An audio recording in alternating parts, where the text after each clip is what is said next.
Sir, do you know why I stopped you? No, but you're gonna tell me. I'm not giving you anything. If you've got a reason to arrest me, just do it. It doesn't start with a siren. It starts with someone who thinks they've figured out a cheat code. You're watching body cam footage from a suburban traffic stop just after 11 at night. The camera's clipped to an officer's chest, bobbing slightly, as he walks up to a dark sedan, and the window's already down. The driver, let's call him, Marcus, has his phone out, recording. He looks calm, almost pleased. "Sir, do you know why I stopped you?" the officer asks. "No." "But you're going to tell me." Marcus says he's been waiting for this.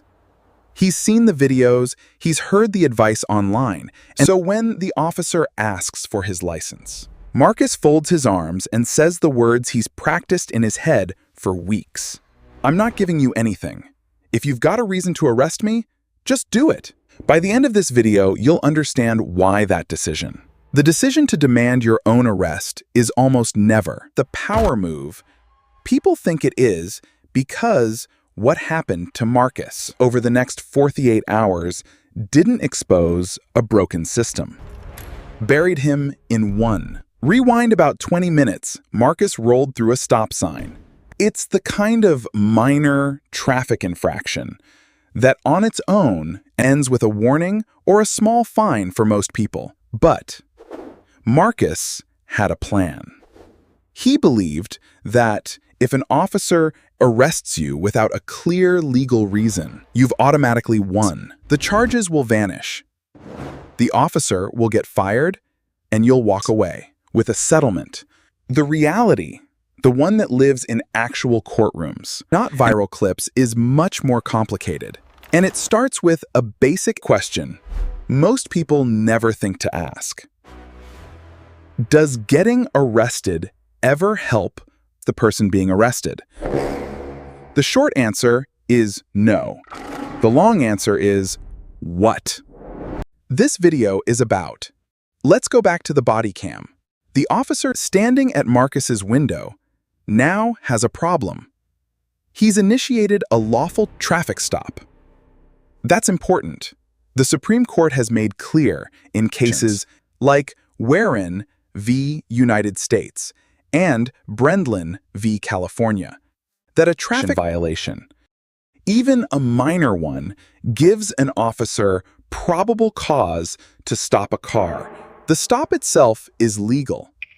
What the officer doesn't have yet is an arrestable offense.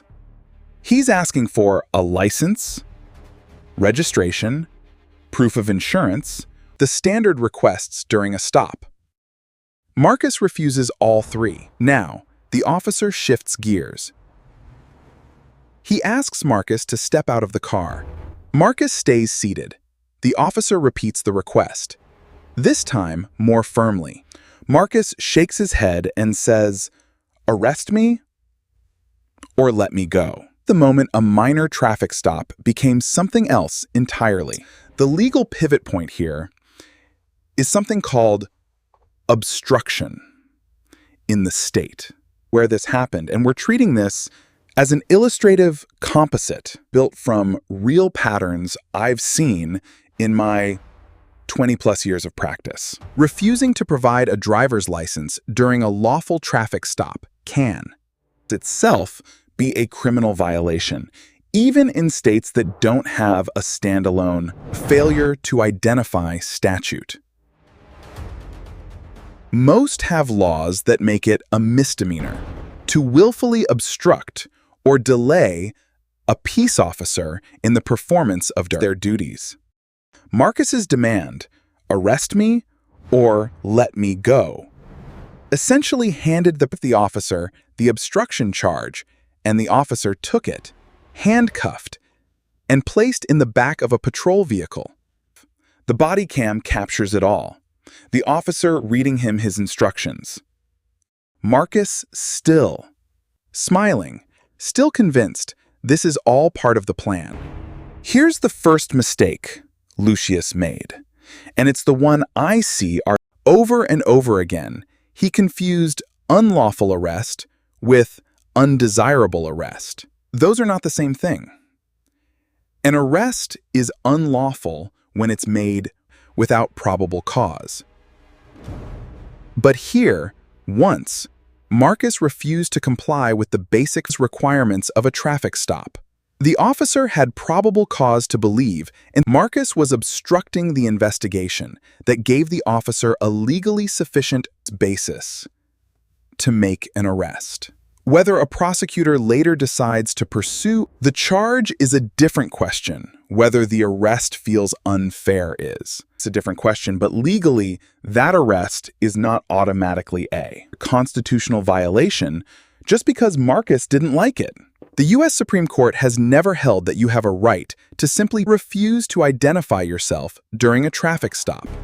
In Heibel v. 6th Judicial District Court of Nevada, the court upheld requiring a person stopped on reasonable suspicion to identify themselves. The logic there applies with even more force in a traffic stop, where you're already required by state law to carry and present a driver's license. So when Marius folded his arms and said, "I'm not giving you anything," and he wasn't asserting a constitutional right, he was violating a statutory duty. The officer's decision to arrest him didn't come out of nowhere. It came from Marcus's own choices. But let's say you're watching this and thinking, okay, but what if the stop was bogus? What if the officer had no real reason to pull Marcus over in the first place? That's a fair question, and it leads us to a second mistake. Even if a stop is later found to be unlawful, resisting it in the moment is still legally dangerous. In most jurisdictions, the remedy for an unlawful arrest isn't a free pass to fight back or refuse to comply. It's a motion to suppress evidence and potentially a civil rights lawsuit after the fact. The time to challenge the legality of the stop is in court. Not on the side of the road, with your hands locked on the steering wheel. The Supreme Court addressed a version of this principle long before body cameras existed. In Terry v. Ohio, the court recognized that an officer may briefly detain someone based on reasonable suspicion, and that person isn't free to simply walk. The proper response, the court said, is to submit to the detention and challenge it later.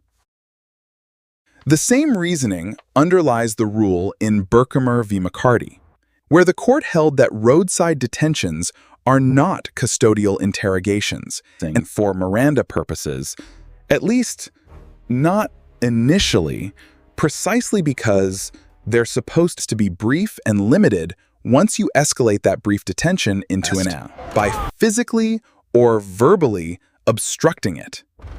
You've changed the legal landscape, and almost never in your favor. Now, Marcus sat in that holding cell that convinced the whole thing would fall apart by morning, and part of it did. The original obstruction charge was dropped a few weeks later.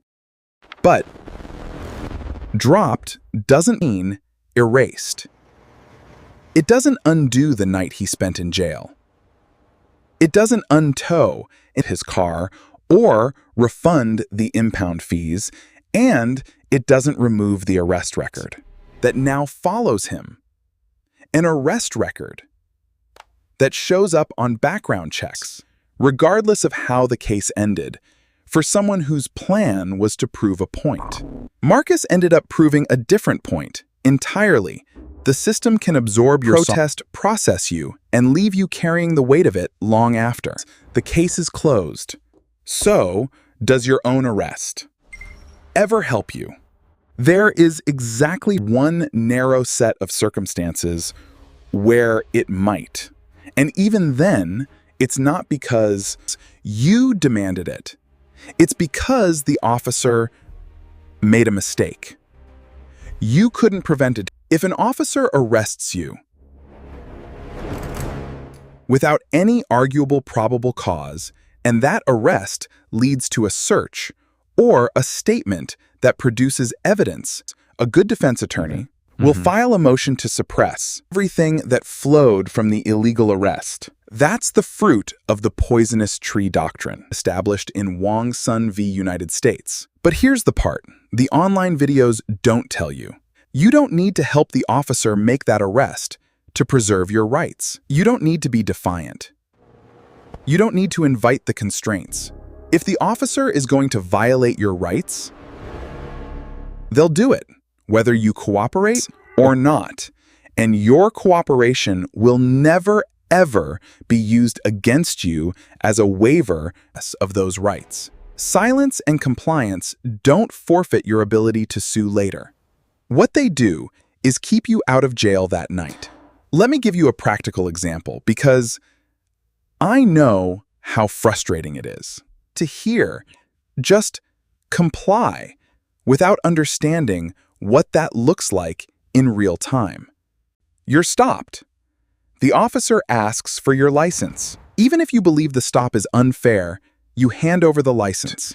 You don't have to chat. You don't have to answer questions about where you're coming from or what you've been doing. In fact, the single most effective thing you can say, the exact words I want you to remember from this video, is this: I'm going to exercise my right to remain silent. That sentence is built around a different legal right than the one most people reach for. It's not about searches. It's not about whether the officer can pat you down. It's about what you say. It's an invocation of your Fifth Amendment privilege against self-incrimination, and it applies from the moment you're in custody.